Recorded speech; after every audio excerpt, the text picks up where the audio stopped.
اعوذ باللہ من الشیطان الرجیم بسم اللہ الرحمن الرحیم۔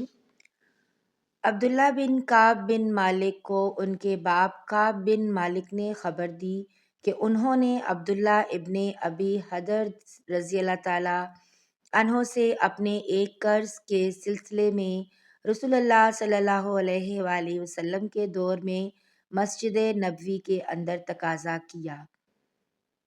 دونوں کی آواز کچھ اونچی ہو گئی، یہاں تک کہ رسول اللہ صلی اللہ علیہ وآلہ وسلم نے بھی اپنے حجرے سے سن لیا۔ آپ صلی اللہ علیہ وآلہ وسلم اٹھے اور حجرے پر پڑے ہوئے پردے کو ہٹایا۔ آپ نے کعب بن مالک کو آواز دی، اے کعب۔ کعب بولے، یا رسول اللہ صلی اللہ علیہ وآلہ وسلم، حاضر ہوں۔ آپ صلی اللہ علیہ وآلہ وسلم نے اپنے ہاتھ کے اشارے سے بتایا کہ وہ اپنا آدھا قرض معاف کر دے۔ حضرت کعب نے عرض کی، یا رسول اللہ صلی اللہ علیہ وآلہ وسلم، میں نے معاف کر دیا۔ آپ نے ابن ابی حدرد سے فرمایا، اچھا اب چل اٹھ، اس کا قرض ادا کر۔ صحیح بخاری حدیث نمبر 471۔ عبداللہ بن عمر رضی اللہ تعالیٰ عنہ سے روایت ہے کہ ایک شخص نے نبی کریم صلی اللہ علیہ وآلہ وسلم سے پوچھا، جبکہ اس وقت آپ ممبر پر تھے، کہ رات کی نماز یعنی تہجد کس طرح پڑھنے کے لیے؟ آپ فرماتے ہیں، آپ نے فرمایا کہ دو دو رکعت کر کے پڑھ، اور جب صبح قریب ہونے لگے تو ایک رکعت پڑھ لے۔ یہ ایک رکعت اس ساری نماز کو طاق بنا دے گی۔ اور آپ صلی اللہ علیہ وآلہ وسلم فرمایا کرتے تھے کہ رات کی آخری نماز کو طاق رکھا کرو، کیونکہ نبی کریم صلی اللہ علیہ وآلہ وسلم نے اس کا حکم دیا۔ صحیح بخاری حدیث نمبر 472۔ ایوب سختیانی نے ابن عمر رضی اللہ تعالیٰ عنہ سے روایت کی ہے کہ ایک شخص نبی کریم صلی اللہ علیہ وآلہ وسلم کی خدمت میں حاضر ہوا۔ آپ صلی اللہ علیہ وآلہ وسلم اس وقت خطبہ دے رہے تھے۔ آنے والے نے پوچھا کہ رات کی نماز کس طرح پڑھی جائے؟ آپ نے فرمایا، دو دو رکعت، پھر جب طلوع صبح صادق کا اندیشہ ہو تو ایک رکعت وتر کی پڑھ لے، تاکہ جو تو نے نماز پڑھی ہے اسے یہ رکعت طاق بنا دے۔ اور امام بخاری نے فرمایا کہ ولید بن کثیر نے کہا کہ مجھ سے عبید اللہ بن عبداللہ عمری نے بیان کیا۔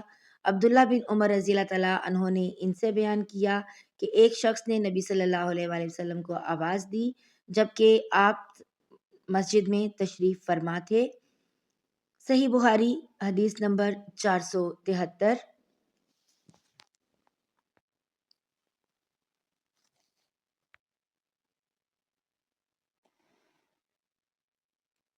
ابو واقد لیسی حارث بن عوف نے بیان کیا کہ رسول اللہ صلی اللہ علیہ وآلہ وسلم مسجد میں تشریف رکھتے تھے کہ تین آدمی باہر سے آئے۔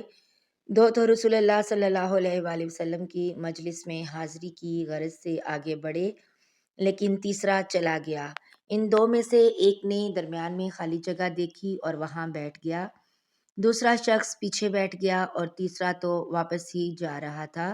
جب رسول اللہ صلی اللہ علیہ وآلہ وسلم واعظ سے فارغ ہوئے تو آپ صلی اللہ علیہ وآلہ وسلم نے فرمایا، کیا میں تمہیں ان تینوں کے متعلق ایک بات نہ بتاؤں؟ ایک شخص تو خدا کی طرف بڑھا اور خدا نے اسے جگہ دی،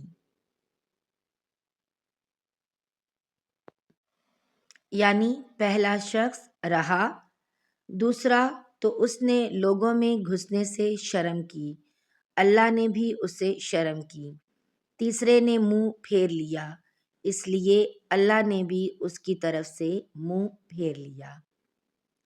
صحیح بخاری حدیث نمبر 474۔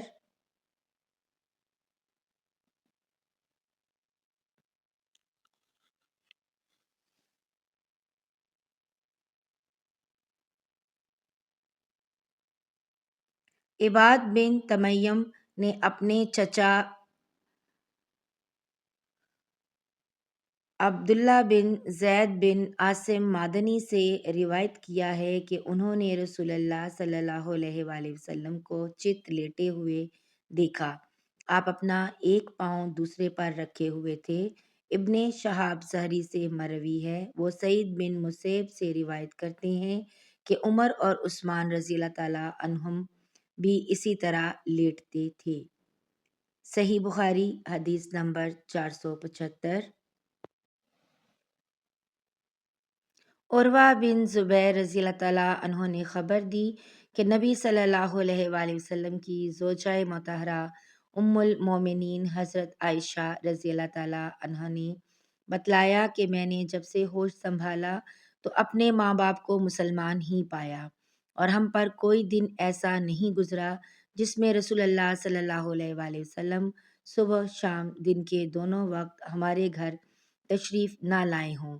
پھر ابو بکر رضی اللہ تعالیٰ عنہ کی سمجھ میں ایک ترکیب آئی تو انہوں نے گھر کے سامنے ایک مسجد بنا لی۔ وہ اس میں نماز پڑھتے اور قرآن مجید کی تلاوت کرتے۔ مشرکین کی عورتیں اور ان کے بچے وہاں تعجب سے سنتے اور کھڑے ہو جاتے اور آپ کی طرف دیکھتے رہتے۔ حضرت ابو بکر رضی اللہ تعالیٰ عنہ بڑے رونے والے آدمی تھے۔ جب قرآن کریم پڑھتے تو آنسوؤں پر قابو نہ رہتا۔ قریش کے مشرک سردار اس صورتحال سے گھبرا گئے۔ صحیح بخاری حدیث نمبر 476۔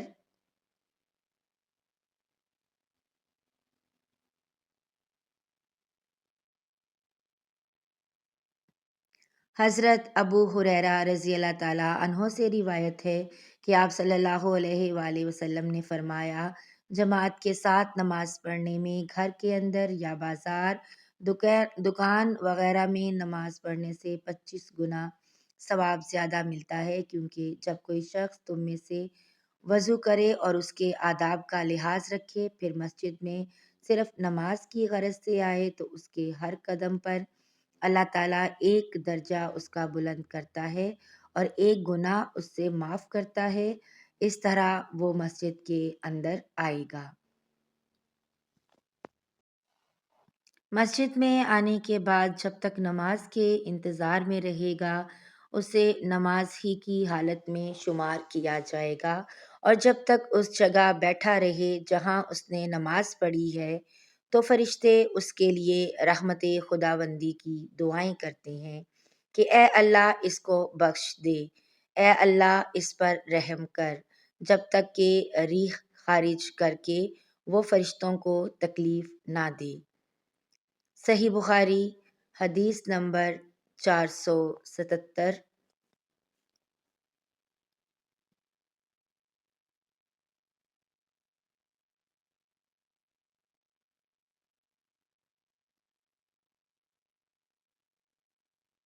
حامد بن عمر سے روایت ہے کہ نبی کریم صلی اللہ علیہ وآلہ وسلم نے اپنی انگلیوں کو ایک دوسرے میں داخل کیا۔ صحیح بخاری حدیث نمبر 478۔ نبی کریم صلی اللہ علیہ وآلہ وسلم نے اپنی انگلیوں کو ایک دوسرے میں داخل کیا۔ صحیح بخاری حدیث نمبر 479۔ عبداللہ بن عمرو بن عاص رضی اللہ تعالیٰ عنہ سے روایت ہے کہ رسول اللہ صلی اللہ علیہ وآلہ وسلم نے فرمایا کہ عبداللہ بن عمر تمہارا کیا حال ہوگا جب تم برے لوگوں میں رہ جاؤ گے۔ اس طرح یعنی آپ صلی اللہ علیہ وآلہ وسلم نے ایک ہاتھ کی انگلیاں دوسرے ہاتھ میں کر کے دکھلائیں۔ صحیح بخاری حدیث نمبر 480۔ اللہ تعالیٰ میرے اور آپ کے مرحومین کی بلا حساب مغفرت فرمائے اور انہیں جنت الفردوس میں اعلیٰ مقام عطا فرمائے، آمین یا رب العالمین۔ ملتے ہیں ایک نئی ویڈیو میں، تب تک اپنا بہت سا خیال رکھیے گا، دعاؤں میں یاد رکھیے گا۔ اللہ حافظ۔